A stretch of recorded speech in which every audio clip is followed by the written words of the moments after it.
Hi viewers, today మనం Telangana socio economic అవుట్లుక్లో chapter 13 Panchayati Raj and rural development chapter గురించి తెలుసుకోబోతున్నాం. దీంట్లో వచ్చేసి కీ హైలైట్స్ వచ్చేసి 60% పైగా తెలంగాణ జనాభా గ్రామాల్లో నివసిస్తున్నారు, అదొక పాయింట్.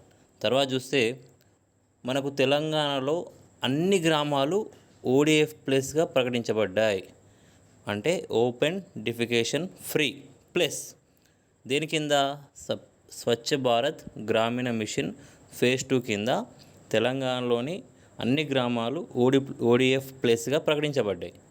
అట్లా అన్ని గ్రామాలు ఓడిఎఫ్ ప్లేస్గా ప్రకటించబడ్డ తొలి రాష్ట్రం మన తెలంగాణ.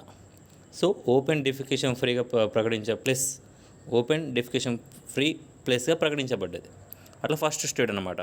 ఆ తర్వాత చూస్తే Mahatma Gandhi national rural employment guarantee scheme అమలులో మనకున్న టార్గెట్లో ఇప్పుడు జనవరి వరకు, అంటే 25 జనవరి వరకు 89% మన టార్గెట్ రీచ్ అయినాం. వాస్తవానికి టార్గెట్ ఏంటి అంటే 12 crore పర్సెంటేజ్ని కల్పించడం దీని టార్గెట్. అంటే ఇప్పుడు 12 crore పర్సెంటేజ్ అంటే మనకి ఇప్పుడు 12 కోట్ల పని దినాలు కల్పించాలి. ఇప్పుడు ఫర్ సపోజ్ ఒక వ్యక్తికి మన కామన్గా ఏంది 100 రోజులు పని కల్పించడం ఉద్దేశం. సో అట్లా చూస్తే ఆ 100 రోజులు అంటే 100 పని దినాల లెక్క చూసుకుంటే అట్లా 12 కోట్ల పని దినాలు అన్నమాట ఇక్కడ. సో అట్లా అర్థం చేసుకోవాలి మనం. ఆ తర్వాత చూస్తే మనకు తెలంగాణలో చేయూత పెన్షన్ స్కీమ్ ద్వారా 11 కేటగిరీలలో, ఇది ఇంపార్టెంట్, 11 కేటగిరీలలో 42.51 lakhs పెన్షనర్స్ లబ్ధి పొందుతున్నారు. సో ఇంతమందికి పెన్షన్ ఇస్తున్నారన్నమాట. ఎన్ని కేటగిరీలు? 11 కేటగిరీలు.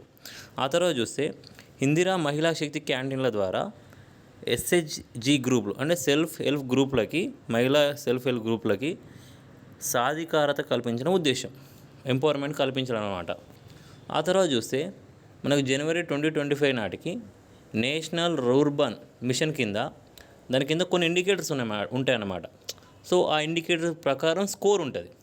So national rurban machine indicators ప్రకారం మన తెలంగాణ 91.87 స్కోర్ చేసింది. అట్లా మన కంట్రీలో 4th ప్లేస్ అన్నమాట. సో ఇది ఇంపార్టెంట్. ఆ తర్వాత ప్రస్తుతం మన రాష్ట్రంలో 32 జిల్లా పరిషత్లు ఉన్నాయి, 569 ఎంపీపీలు ఉన్నాయి, 12,941 గ్రామ పంచాయతీలు ఉన్నాయి, 621 మండల్స్ ఉన్నాయన్నమాట.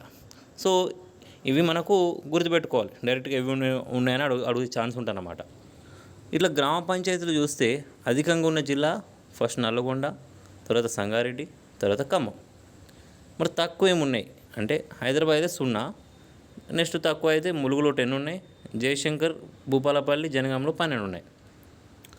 అయితే ఇక ఆ తర్వాత టాపిక్ చూస్తే మనకు గైడ్లైన్స్ ప్రకారం డ్రింకింగ్ వాటర్ సప్లై ఎవరికి ఎంత ఇవ్వాలి అంటే గ్రామీణ ప్రాంతంలో ఉండే ఒక వ్యక్తి నివసిస్తే అతనికి ఎంతమంది అంటే ఒక పర్సన్కి 100 లీటర్ పర్ డే ఇవ్వాలి గ్రామీణ ప్రాంతంలో. అదే మున్సిపాలిటీలో, నగర పంచాయతీలోనైతే 135 లీటర్ పర్ డే ఒక పర్సన్కి ఇవ్వాలి. ఇదే మున్సిపల్ కార్పొరేషన్లో అయితే 150 లీటర్స్ ఇవ్వాలి ఒక పర్సన్కి, గైడ్లైన్స్ ప్రకారం అన్నమాట.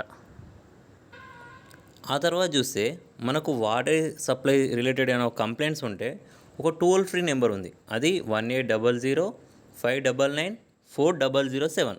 సో ఇది మనకు ఇంపార్టెంట్, ఎందుకంటే ఎకనామిక్ అవుట్లుక్లో ఇచ్చే ప్రతిదీ డైరెక్ట్గా బిట్లు అడిగే ఛాన్స్ ఉంటుంది అన్నమాట, అదన్నమాట. ఓకే. ఆ తర్వాత చూస్తే achievements under MG NREGA scheme అన్నమాట. ఇంతకుముందు మనం ఆల్రెడీ కీ పాయింట్స్లో వచ్చింది 12.9, మనకు 23-24లో 12.9% అంటే వ్యక్తి పని దినాలు కల్పిస్తే ఇప్పుడు ప్రజెంట్ అయితే 10.7 కల్పించారు జనవరి నాటికి. సో ఇంకొక 3 months ఉంది కదా మనకి, ఏప్రిల్ నాటికి ఫుల్ ఫ్లెడ్జ్గా మనకు తెలుస్తుంది అన్నమాట. అట్లా ఈ ఎంజీ నరేగా అమలులో టాప్ ఉన్న డిస్ట్రిక్ట్స్ మనకి ఇంపార్టెంట్. ఫస్ట్ రంగారెడ్డి ఉంది. సో పర్ఫార్మెన్స్ వైజ్ అంటే టార్గెట్ ప్రకారం చూసుకుంటే ఎంత శాతం ఇంప్లిమెంటేషన్ అయింది అనేది, ఫస్ట్ రంగారెడ్డి 93.5% టార్గెట్ రీచ్ అయింది ఇంప్లిమెంటేషన్లో. ఆ తర్వాత కరీంనగర్ 92.1%, మేడ్చల్ మల్కాజ్గిరి థర్డ్లో ఉంది. సో బాటం ఏమున్నాయంటే ఆదిలాబాద్, భద్రాద్రి, నిజామాబాద్, ఇవి బాటంలో ఉన్నాయి ఇంప్లిమెంటేషన్లో. ఆ తర్వాత శ్యామ్ ప్రసాద్ ముఖర్జీ రూర్బన్ మిషన్ ప్రకారం మనకి దాంట్లో ఇండికేటర్ ప్రకారం స్కోర్ చూసుకుంటే టాప్లో మన తమిళనాడు ఉంది, తర్వాత మిజోరాం, ఆ తర్వాత యూపీ, ఫోర్త్లో తెలంగాణ ఉంది. ఇది ఇంపార్టెంట్ అన్నమాట. ఆ తర్వాత తక్కువ స్కోర్లో చూసుకుంటే గోవా ఉంది, తర్వాత నాగాల్యాండ్ ఉంది. అయితే నెక్స్ట్ సంసద్ ఆదర్శ్ గ్రామ్ యోజన. ఈ పథకం మనకి 2014 గౌట్ ఆఫ్ ఇండియా తీసుకొచ్చింది, భారత ప్రభుత్వం తీసుకొచ్చింది. దీని ప్రకారం ఏంటంటే ఒక ఎంపీ తన నియోజకవర్గంలో కానీ ఒక గ్రామ పంచాయతీని దత్తత తీసుకుంటాడు. అడాప్ట్సే గ్రామ పంచాయతీ తీసుకొని అక్కడ ఆ గ్రామ పంచాయతీ వాళ్ళు ఒక విలేజ్ డెవలప్మెంట్ ప్లాన్ని గింతకాలం మనం పూర్తి చేయాలని రూపొందించుకుంటాయి. ఎవరు? గ్రామ పంచాయతీలు విలేజ్ డెవలప్మెంట్ ప్లాన్ని రూపొందిస్తాయి ఈయన దత్తత తీసుకున్న గ్రామంలో. అయితే అట్లా చూసుకుంటే మనకి ప్లాన్ చేసిన వాటికి కంప్లీటెడ్ వర్సెస్ చూసుకుంటే మనకు టాప్లో గుజరాత్ ఉంది. అంటే 100% ప్లాన్ ప్రాజెక్ట్ చూసుకుంటే 100% మనకి వర్క్ కంప్లీట్ అయిపోయింది అనమాట. ఈ వీడిపిలు తీసుకున్న ప్లాన్లో అంటే విలేజ్ డెవలప్మెంట్ ప్లాన్స్ ఇవి 100% అయిపోయినాయి. వెస్ట్ బెంగాల్లో కూడా 100% అయిపోయింది. తెలంగాణలో 99.96% అయినాయి. ఆ తర్వాత తమిళనాడు ఉంది. ఓకే, ఆ తర్వాత చూస్తే మనకి society for elimination of rural poverty, SERP అంటారు. ఇది ఏంటంటే ఇది మెయిన్గా విలేజ్లో అంటే రూరల్లో ఉండే వాళ్ళు ఉంటారు కమ్యూనిటీస్, వాళ్ళని అప్లిఫ్ట్ చేయడం దీని ఉద్దేశం. అంటే పేదరికాన్ని ఎలిమినేట్ చేయడము, అప్లిఫ్ట్ చేయడము దీని ఉద్దేశం. ఈ సెర్ప్ ఉద్దేశం సొసైటీ ఫర్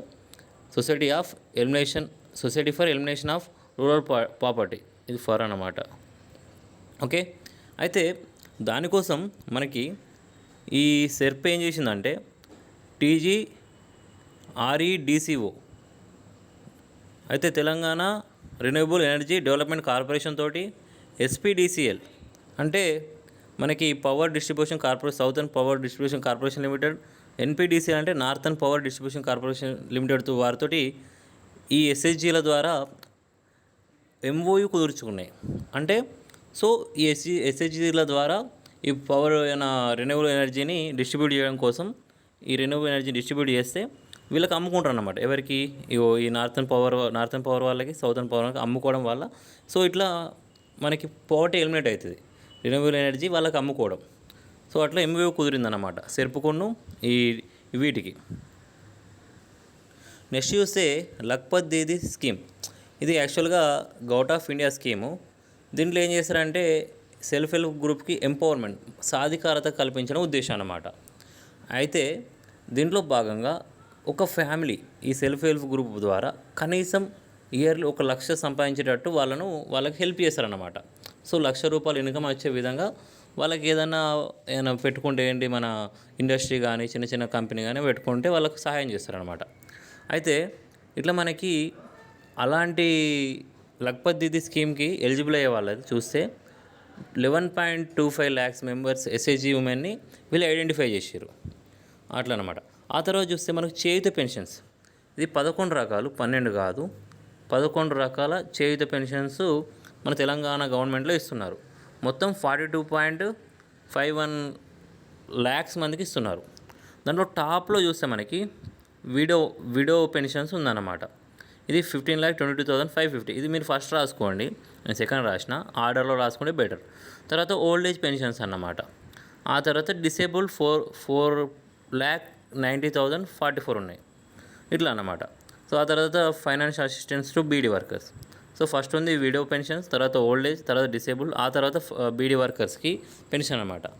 అట్లా మనం సోషల్ గ్రూప్స్ వైజ్ పెన్షన్స్ ఎవరికి ఇస్తున్నారని చూస్తే ఫస్ట్ బీసీకి ఎక్కువ పెన్షన్స్ ఇస్తున్నారన్నమాట, బీసీ గ్రూప్ వాళ్ళకి, ఆ తర్వాత ఎస్సీలకి, ఆ తర్వాత ఓసీ సామాజిక వర్గానికి, ఆ తర్వాత ఎస్టీ సామాజిక వర్గం, ఆ తర్వాత మైనారిటీ. సో ఇట్లా ఇచ్చిరంటే మనం గుర్తుపెట్టుకోవాలి ఖచ్చితంగా, ఓకేనా. ఆ తర్వాత చూస్తే స్టార్టప్ విలేజ్ ఎంటర్ప్రినర్షిప్ ప్రోగ్రామ్. ఇది సెంట్రల్లీ స్పాన్సర్డ్ స్కీము. మనకి ఏంటంటే విలేజ్ సంబంధించి మన వ్యవసాయానికి సంబంధించి మన స్టార్టప్స్ పెట్టుకునే వాళ్ళకి ఫండింగ్ చేస్తారనమాట. అట్లా వాళ్ళు ఇచ్చే లోన్స్లో 60-40 ఫండింగ్ ఉంటుంది. అంటే 60 కేంద్రం ఇస్తే 40 రాష్ట్రం అన్నమాట. సో మనకి తెలంగాణలో అయితే 10 డిస్టిక్లో 10 బ్లాక్లో దీన్ని ఇంప్లిమెంట్ చేస్తున్నారంట. ఆ తర్వాత చూస్తే సారస్ ఫేర్. ఇది ఏంటంటే సెర్ప్ వాళ్ళు ఆర్గనైజ్ చేస్తున్నారు. ఇది ఒక ఫేర్ అంటే మనకి ఇట్లా సంత అంటారు చూడండి, ఇట్లా ఎగ్జిబిషన్ లెక్క అనమాట.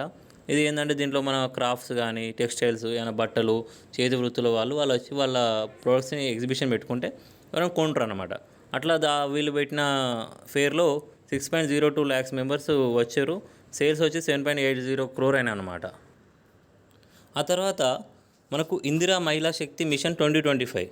వాస్తవానికి ఈ ఇందిరా మహిళా శక్తి మిషన్ని March 12, 2024లో సీఎం గారు ప్రారంభించారు. దీని ఉద్దేశం ఏంటంటే సెల్ఫ్ హెల్ప్ గ్రూప్స్లకి ఎంపవర్మెంట్, సాధికారత కల్పించిన ఉద్దేశం. అంటే దీని ద్వారా ఈ సెల్ఫ్ హెల్ప్ గ్రూప్లో ఉన్న మహిళకి 2 lakh rupees లోన్ ఇన్సూరెన్స్ ఇస్తారు. ఇంపార్టెంట్ ఇది. తర్వాత 10 lakh rupees యాక్సిడెంట్స్ ఇన్సూరెన్స్ ఇస్తారు. అంటే 2 lakhs ఏమో లోన్ ఇన్సూరెన్సు, 10 lakh rupees ఏమో యాక్సిడెంట్స్ ఇన్సూరెన్స్ ఇస్తారన్నమాట. అట్లనే ఈ మధ్య తీసుకొచ్చిన ఈ మిషన్లో 2025లో ఏం చేశారంటే ఒక 20,000 కోట్ల వరకు ఈ ఎస్హెచ్జి ఉమెన్లకి టోటల్గా ఇచ్చే లోన్ ఇంత ఇవ్వాలని లక్ష్యం పెట్టుకున్నారు. జనరల్గా మనకు క్రాప్ లోన్కి ఇంత ఇవ్వాలి, ఎంఎస్ఎంఈలకు ఇంత ఇవ్వాలి లోన్, అట్లా టార్గెట్ ఉంటుంది. అట్లా వీళ్ళకి 20,000 crore ఇవ్వాలనుకున్నారు. కానీ 21,623 crore ఇచ్చారు. సో అనుకున్న దానికంటే బాగానే ఇచ్చారన్నమాట. అయితే ఇంకొక రీసెంట్గా ఏం తీసుకున్న డిసిషను, అంతకుముందు ఎస్హెచ్జీలకు 18+ అట్లా ఉన్న ఉమెన్నే తీసుకునేది సెల్ఫ్ హెల్ప్ గ్రూప్లలో, ఆ మహిళా సంఘాలలో. ఇప్పుడు ఏంటంటే 15 to 18 ఉన్న వాళ్ళని కూడా తీసుకుంటారు, వృద్ధ మహిళను కూడా తీసుకోవాలని చెప్పి నిర్ణయం తీసుకున్నారు అన్నమాట. ఆ తర్వాత చూస్తే GOMS నెంబర్ 14 డేటెడ్ March 12, 2024. దీని ప్రకారం ఏంటంటే స్కూల్ యూనిఫామ్ సంబంధించి పిల్లలకి యూనిఫామ్ కుట్టించే కాంట్రాక్ట్లు అనేవి ఖచ్చితంగా మనకు సెల్ఫ్ హెల్ప్ గ్రూప్లకే ఇవ్వాలి. అర్బన్లో అంటే సిటీలనైనా విలేజ్లైనా. ఇప్పుడు సోషల్ వెల్ఫేర్ హాస్టల్స్ కానీ ఇంకేమైనా హాస్టల్స్ కానీ గవర్నమెంట్ సంబంధించిన హాస్టల్ పిల్లల స్టిచ్చింగ్ ఉంటాయి కదా యూనిఫామ్స్, అవి సెల్ఫ్ హెల్ప్ గ్రూప్లకే ఇవ్వాలి అనేది మ్యాండేట్ చేశారు. అది ఏ జియో అంటే GOMS నెంబర్ 14. సో అట్లా వాళ్ళకి బెనిఫిట్ కావాలని చెప్పి. ఆ తర్వాత చూస్తే ఆర్టీసీ బస్సెస్ కూడా ఎస్హెచ్జి అంటే సెల్ఫ్ హెల్ప్ గ్రూప్లకి ఇస్తున్నారన్నమాట. అయితే ఇది ఎట్లా అంటే మండల్ మహిళా సంయుక్తాలు ఏమైనా బస్సులు కొంటాయి, ఓకేనా, కొని ఆర్టీసీకి అద్దెకిస్తాయి. సో ఆ అద్దె వీళ్ళకి వస్తుందన్నమాట. అట్లా మనకి ఎంఓయూ కుదిరింది. ఎవరికి? సెర్పు. ఇది మనకు రూరల్ పావర్టీని ఎలిమినేట్ చేసే సెర్పు. దానికి ఉన్న టీజీఆర్టీసీకి ఒప్పందం కుదిరింది. ఎప్పుడు? 19 March, November 2024 కుదిరింది. అయితే ఓవరాల్గా 150 బస్సులను ఈ సెర్పు వాళ్ళు అంటే మహిళా సంఘాలు సెర్ప్ ద్వారా కొని వాటిని ఏ రోజు 8/3 అంటే March 8, 2025 రోజు మన సీఎం గారు వాటిని జెండా ఊపి ప్రారంభించారన్నమాట. ఆ తర్వాత మన Telangana institute of rural development, ఇది ఏంటంటే ఇది అపెక్స్ ఇన్స్టిట్యూషన్. దేనికి? ఇది పంచాయతీరాజ్ సంబంధించిన రూరల్ సంబంధించిన ట్రైనింగ్ కానీ కెపాసిటీ బిల్డింగ్ కానీ ఇది టాప్ అన్నమాట. సో ఇది మన తెలంగాణలో ఈ పంచాయతీరాజ్ సంబంధించిన ట్రైనింగ్లు ఇవే ఇస్తుంది. So thank you. నా ఎక్స్ప్లెనేషన్ నచ్చినట్టయితే లైక్ చేయగలరు, సబ్స్క్రైబ్ చేసుకోగలరు. Thank you.